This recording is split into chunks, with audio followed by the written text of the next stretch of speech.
If you've ever Googled river cruising and been extremely confused by all the options out there, then you've made it to the right place.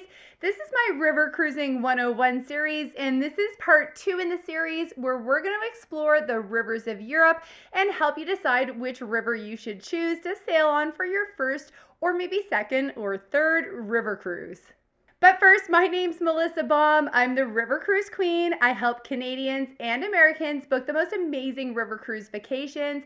If you're interested in river cruising, please give me a like and a follow and you'll get more great river cruising content.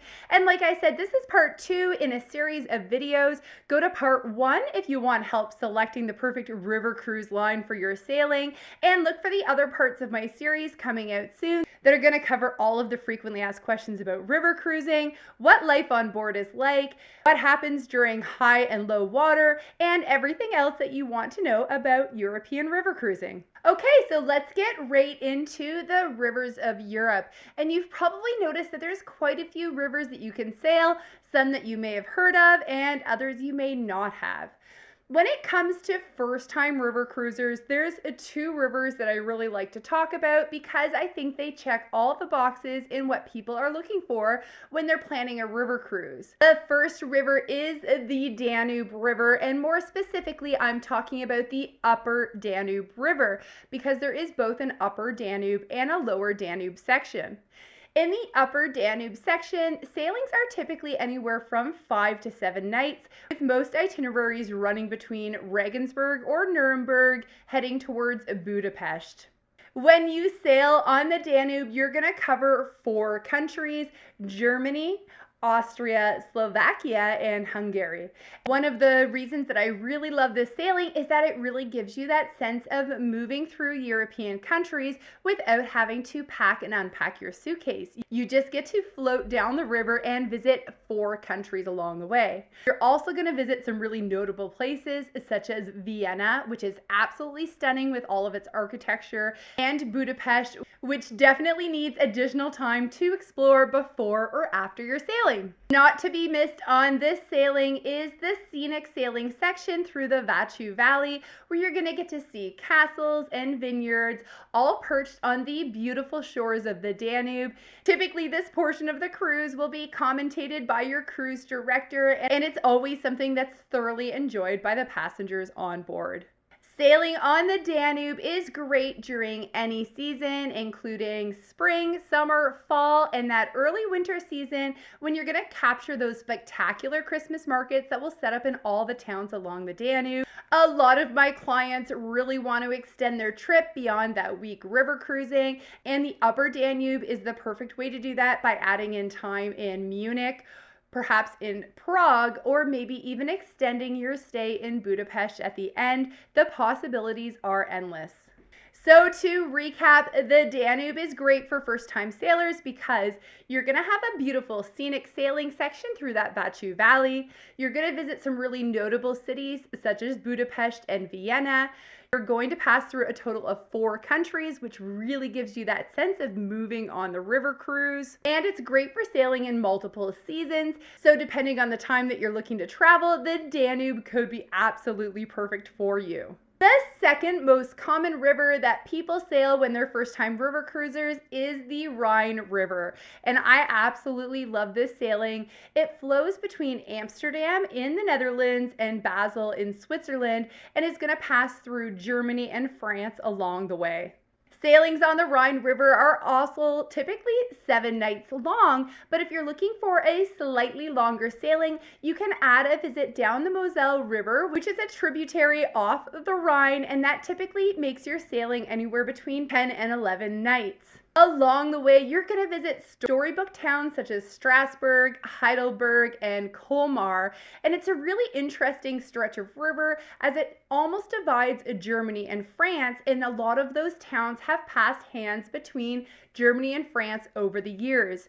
So you can really see that when you visit them that they have both French and German influences. Not to be missed is a visit to Le Petit France district in Strasbourg, where you're going to see those half timber framed houses, and it's just absolutely gorgeous. Just like the Danube has the Vachu Valley, the Rhine River has the Rhine Gorge, and this is in fact the stretch of river that has the most castles adorning its shoreline. When sailing along the Rhine Gorge, you're going to see over 40 castles, as well as farms and vineyards and cute little towns, and once again, it's typically commentated by your cruise director, so you're going to get to take in all of that history, culture, and architecture as you float down the river. Sailing on the Rhine River is also great during pretty much every season, spring, summer, fall, and early winter. And like the Danube, when you sail during the Christmas market season, you're going to get to experience all these little storybook towns in a really unique and magical way. I love booking trips on the Rhine because you can spend pre or post cruise time in Amsterdam, which is not to be missed. There's so much to explore there. Or my favorite is creating multi-day land extensions into Switzerland that you can either book with your river cruise company to continue on the journey with them, or you can book a custom trip through someone like me where you can visit places like Lake Lucerne and Zurich and take gondolas up to some of the highest peaks. You are also in a great place to take a land trip down to Lake Como, which is part of northern Italy. So once again, the Rhine River is perfect for first-time river cruisers because it passes through multiple countries. It has a scenic sailing section, the Rhine Gorge. It visits storybook towns and villages along the Rhine, such as Strasbourg and Heidelberg, and it puts you in a really great spot for some pre- and post-cruise land extensions in Europe. So now that we've talked about 2 7-night sailings on the Rhine and the Danube River, let's talk about the 2 most epic river cruise trips that you can take that are going to combine these rivers together into multi-week itineraries. So the first one we're going to talk about is a sailing that goes all the way from Amsterdam to Budapest. So it's going to combine together the Rhine River, the Main River, and the Upper Danube River. This sailing typically takes 14 nights to complete, and along the route you're going to pass through the Netherlands, through Germany, through Austria, through Slovakia, and then ending in Hungary for a total of 5 countries. One of the most interesting parts of this sailing, along with all the amazing towns and cities that you're going to visit, is that you're going to pass through a total of 68 locks to complete this journey. And trust me, some of the locks are really interesting to watch as your river ship sails through them. If you're looking for an even longer journey, considering extending that sailing for another 7 days, sailing from Budapest all the way through Bucharest. When you do this sailing, you're going to sail from Amsterdam to Bucharest, covering a total of 9 countries. So you're going to sail through the Netherlands, through Germany, through Austria, Slovakia, Hungary, Croatia, Serbia, Romania, and ending in Bulgaria. So for that 21 days, you're going to be on the same ship sailing through the Rhine, the Main, the Upper Danube, and the Lower Danube rivers. This last stretch of river was inaccessible for many years until the fall of the Iron Curtain, when Eastern Europe became open for traveling again. On this section of the river, you're going to pass through the Iron Gates, which are absolutely spectacular cliffs reaching up to 130 feet tall that separate the borders of Serbia and Romania.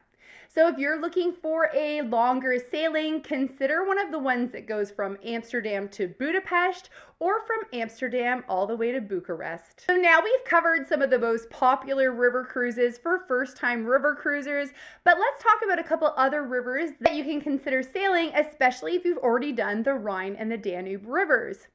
And to do this, we're going to head over to France first because there are quite a few options for sailing in France.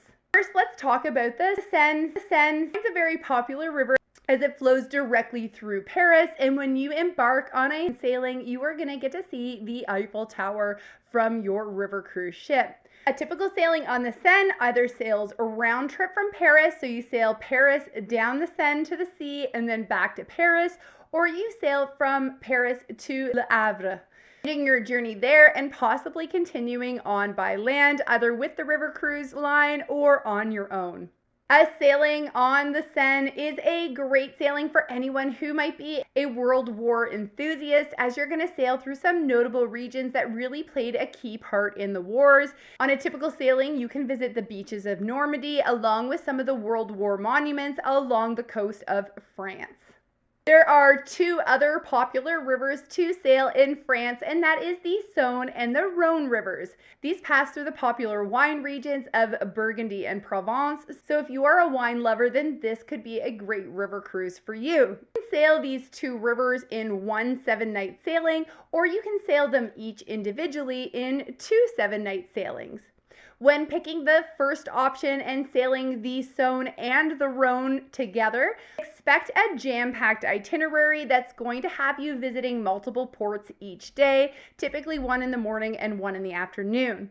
If you'd like a little bit of a slower pace to your sailing, then consider splitting these two rivers into two 7-night sailings where you sail them independently. Along this route, you're going to visit notable cities such as Lyon, Avignon, Tournus, as well as Arles. And not to be missed, in Arles is one of the most complete colosseums in this part of Europe, along with the Roman ruins and French history that you can see along the way. On this sailing, you're also going to have the opportunity to visit some of the many vineyards along the shores of the Rhone and the Saone, where you're going to get to taste those delicious Burgundy and Provence wines. Although these rivers can be sailed at any time of the year, I think they're absolutely perfect for early spring or later in the fall when that cooler weather starts to set in Northern Europe, because you can still capture some warmer days in the south of France. These two rivers also put you in a great place to visit the French Riviera at the end of your sailing, perhaps staying in one of the beautiful coastal towns such as Nice or Monaco. The last river I'm going to touch on is the Douro River in Portugal. This is becoming an extremely popular itinerary as you can sail it later in the river cruising season and still capture some really nice weather. These are once again a 7-night sailings that are the round trip from Porto back to Porto, or they sail from Porto to the border of Spain on the Douro River, allowing you the opportunity to visit Spain pre or post cruise. On this sailing, you're going to watch all kinds of vineyards float by on the steep slopes of the Douro River, which has been a winemaking region for over 2,000 years. These little charming towns and villages have so much culture, history, and architecture to explore, along with all of the delicious wines that are known in the region. On a sailing like this, you absolutely have to find the time to extend your trip to allow yourself to have some time in Lisbon, the capital of Portugal, or of course to extend your time over into the neighboring country of Spain. So in this video, we've talked about the Danube River, the Rhine River, the Main, the Moselle, the Seine River, the Rhone River, the Saone River, and the Douro River. There are a few other waterways that you can explore, and if you have been on any of them, I'd love to hear about it in the comments below. And once again, my name is Melissa Baum. I'm the River Cruise Queen. I specialize in all things river cruising and help Americans and Canadians book the most amazing river cruise vacations. If you're thinking about booking a river cruise, I have a lot of great resources on my website and in my YouTube channel and TikTok, so go ahead and take a look at those.